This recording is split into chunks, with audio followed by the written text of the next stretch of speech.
अस्सलाम वालेकुम friends, welcome two मायराजो kitchen. अॼु असां मायराजो किचन में तव्हां सां शेयर करण वारा आहियूं मज़ेदार इफ़्तार स्पेशल रेसिपी जंहिंजो नालो आहे मैंगो मस्तानी। ही मैंगो मस्तानी ठाहिण जे लाइ सभिनि खां पहिरियां असां हिते खणूं था 2 अदद अंब।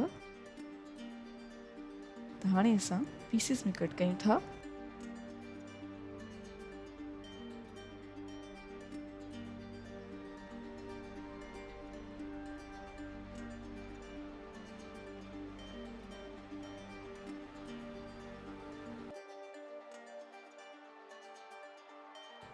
अंब जा पीसिस ठाहिण खां पोइ हाणे असां हिकु ब्लेंडर में ऐड कयूं था अंब जे पीसिस खे, जेके आहिनि तक़रीबन 1.5 कप जे बराबरि।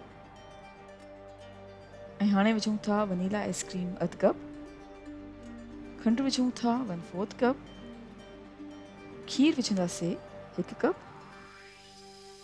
ऐं हाणे खीर विझण खां पोइ सभिनी शयुनि खे चङी तरह सां ब्लेंड कयूं था।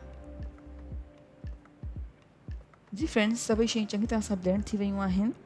त हाणे हिकु गिलास में असां विझूं था वनीला आइसक्रीम ऐं हाणे विझूं था ब्लेंड थियल मैंगो जो मिक्सचर ऐं गार्निश कंदासीं कुझु चेरीज़ सां ऐं कुझु पिस्ता बि विझूं था।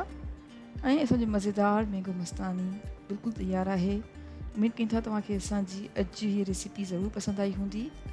Thank you so much for watching. असांजी वीडियो खे लाइक कजो ऐं असांजे चैनल खे सब्सक्राइब ज़रूरु कयो। तव्हां सां इंशाल्लाह मुलाक़ात थींदी हिकु ॿी वीडियो में। तेसिताईं अल्लाह हाफ़िज़।